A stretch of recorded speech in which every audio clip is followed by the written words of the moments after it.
ومن يضلله فلا هادي له وأشهد أن لا إله إلا الله وحده لا شريك له وأشهد أن سيدنا مولانا محمدا عبده ورسوله صلى الله عليه وعلى آله وأصحابه وأهل بيته أجمعين أما بعد فأعوذ بالله من الشيطان الرجيم بسم الله الرحمن الرحيم يا أيها الذين آمنوا عليكم أنفسكم لا يضركم من ضل إذا اهتديتم إلى الله مرجعكم جميعا فينبئكم بما كنتم تعملون صدق الله مولانا العظيم وصدق رسوله النبي الكريم ونحن على ذلك من الشاهدين والشاكرين والحمد للہ رب العالمین۔ میرے محترم بزرگوں و دوستوں، میں نے آپ حضرات کے سامنے قرآن کریم کی ایک آیت تلاوت فرمائی ہے۔ یہ ایک عجیب و غریب آیت ہے۔ اس آیت کریمہ نے ہماری ایک بہت بڑی بیماری کی تشخیص کر دی ہے، اور اگر یہ کہا جائے تو مبالغہ نہیں ہوگا کہ یہ آیت ہماری دکھتی ہوئی رگ کو پکڑ رہی ہے۔ اور اس آیت کریمہ میں اللہ رب العزت نے ہمارے ایک سوال کا جواب بھی دے دیا ہے، جو آج کل کثرت کے ساتھ ہمارے دلوں کے اندر پیدا ہوتا رہتا ہے۔ سب سے پہلے میں وہ سوال عرض کر دیتا ہوں، اس کے بعد اس آیت کے سمجھنے میں آسانی ہو سکے گی۔ بعض اوقات ہمارے دلوں کے اندر اور آپ سب کے دلوں کے اندر ایک سوال پیدا ہوتا ہے کہ ہم دنیا کے اندر دیکھ رہے ہیں کہ اصلاح حال اور اصلاح معاشرہ کی نہ جانے کتنی شکلیں اور صورتیں مختلف جہتوں سے مختلف گوشوں سے ہوتی رہتی ہیں۔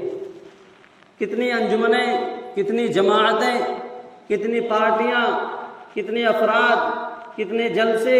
کتنے جلوس، کتنے اجتماع ہوتے رہتے ہیں، جن کا سب سے بنیادی مقصد یہ ہے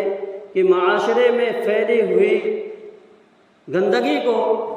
پھیلی ہوئی برائی کا سد باب کیا جائے، معاشرے کو سیدھے راستے پر لایا جائے،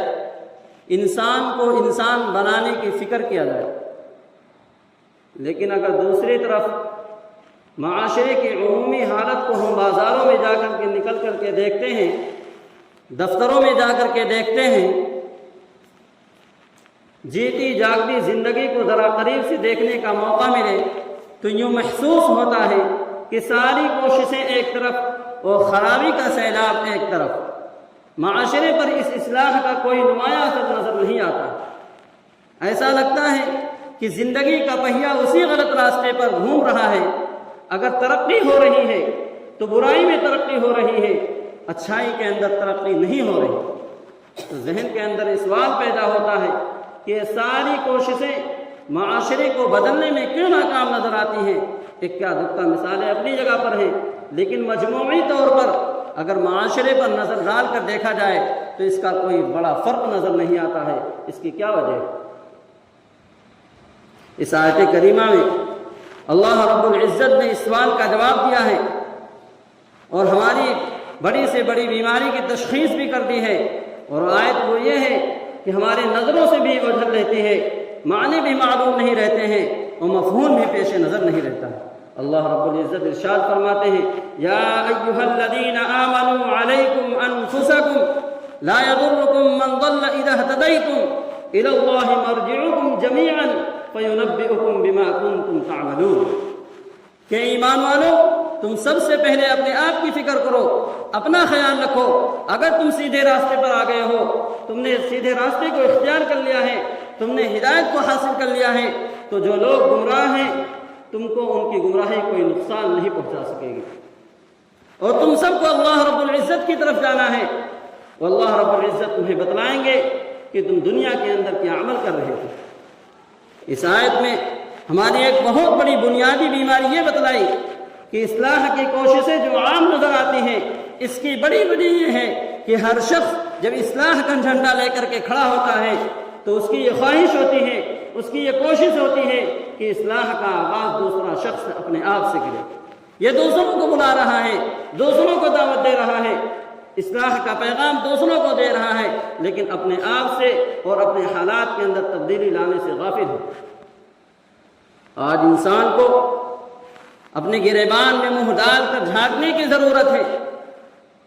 کہ مختلف محفلوں و مجلسوں میں ہمارا طرز عمل یہ ہوتا ہے کہ ہم معاشرے کی برائی کو مزے لے لے کر بیان کرتے ہیں کہ لوگ تو یوں کر رہے ہیں، لوگوں کا یہ حال ہو گیا ہے، معاشرہ اس درجے خراب ہو گیا ہے۔ آج اگر اس معاشرے کے اندر، بگڑے ہوئے معاشرے کے اندر سب سے آسان کام کوئی ہے تو وہ یہی ہے کہ لوگوں پر اعتراض کر دینا، لوگوں کی تنقید بیان کر دینا، لوگوں کی عیب جوئی کرنا، لوگوں کے عیب تلاش کرنا۔ لیکن کاش ہمیں بھی اپنے گریبان میں جھانک کر دیکھنے کی توفیق مل جاتی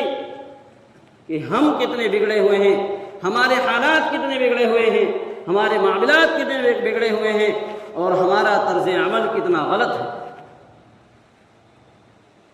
ایک حدیث مبارکہ کے اندر اللہ کے نبی علیہ السلام ارشاد فرماتے ہیں، کتنا عجیب ارشاد ہے، ہم مسلمانوں کو یاد رکھنے کی ضرورت ہے۔ مسلم شریف کی روایت کا ایک ٹکڑا ہے، پیغمبر علیہ السلام ارشاد فرماتے ہیں، من قال هلك الناس فهو اهلكه۔ آپ نے ارشاد فرمایا کہ جو شخص یہ کہے کہ ساری دنیا تباہ و برباد ہو گئی، یعنی وہ دوسروں پر اعتراض کر رہا ہے کہ لوگ بگڑ گئے، لوگ بے دین ہو گئے، لوگ بے راہ روی کے اندر مبتلا ہو گئے، بدعنوانیوں کا شکار ہونے لگے، تو سب سے زیادہ خراب اور سب سے زیادہ برباد خود وہ شخص، اس لیے کہ وہ دوسروں پر اعتراض کی غرض سے کہہ رہا ہے کہ وہ لوگ برباد ہو گئے، تباہ و برباد ہو گئے۔ اگر اسے بربادی کی فکر ہوتی تو سب سے پہلے وہ اپنے گریبان کے اندر جھانک کر دیکھتا اور اپنی اصلاح کی فکر کرتا۔ جس شخص کے پیٹ میں کوئی تکلیف ہو، درد ہو، تو دوسروں کی معمولی سی چھینک کا کیا پرواہ کرے گا کہ دوسروں کو چھینک آ رہی ہے، نزلہ ہو رہا ہے، خدا نہ کرے اگر میرے پیٹ کے اندر شدید درد ہو تو مجھے یہ فکر ہوگی، مجھے اپنی جان کی بچانے کی فکر ہوگی، مجھے اس تکلیف کو دور کرنے کی فکر ہوگی، مجھے اس تکلیف کو مٹانے کی فکر ہوگی، دوسرے کی بیماری اور دوسرے کی معمولی سی تکلیف کی طرف میرا دھیان بھی نہیں جائے گا۔ ایسے ہی میرے عزیزوں، معاشرے کو درست کرنے کے لیے، معاشرے کو سدھارنے کے لیے سب سے پہلے مجھے اپنے آپ کو سدھارنے کی ضرورت ہے، اپنے گھر والوں کو سدھارنے کی ضرورت ہے۔ جس طرح ہم بیماری کے اندر دوسرے کی بیماری کی طرف میرا دھیان نہیں جاتا ہے، ایسے ہی معاشرے کے اندر سب سے پہلے ہم کو اپنے گھر کو سدھارنا ہے، اپنے آپ کو سدھارنا ہے۔ اس آیت کریمہ کے اندر جو میں نے خطبے کے اندر تلاوت فرمائی ہے، اللہ رب العزت ارشاد فرماتے ہیں کہ اے ایمان والو، تم سب سے پہلے اپنے آپ کا خیال کرو، سب سے پہلے اپنے آپ کا خیال کرو، اپنی فکر کرو، اور جو تم یہ کہتے ہو کہ لوگ برباد ہو گئے، لوگ تباہ و برباد ہو گئے، بیماریوں کے اندر لوگ مبتلا ہو رہے ہیں، تو یاد رکھو اگر تم سیدھے راستے پر آ چکے ہو، تم نے سیدھے راستے کو اختیار کر لیا ہے، تم نے ہدایت حاصل کر لی ہے، تو جو لوگ گمراہ ہیں ان کی گمراہی تم کو کوئی نقصان نہیں پہنچا سکے گی۔